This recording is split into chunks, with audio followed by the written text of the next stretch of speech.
People who got stood up. Why did your date leave? I was on a first date with this girl I met online, and everything was great until I told her about my job. I was a server at a small cafe, and when she found out, her entire vibe shifted.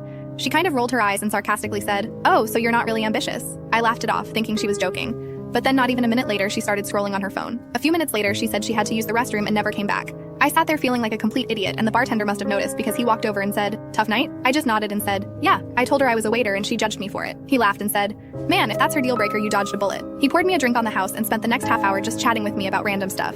It wasn't a pity. It was just a normal conversation with a friend.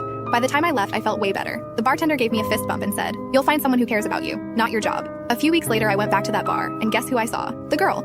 She was with another guy dressed to the nines and clearly trying to show off. The bartender saw me and gave me a little grin. He leaned over and said, "I got you," before heading to their table. I don't know what he said, but she looked mortified and stormed out. Her date just sat there, totally confused. The bartender came back and winked at me.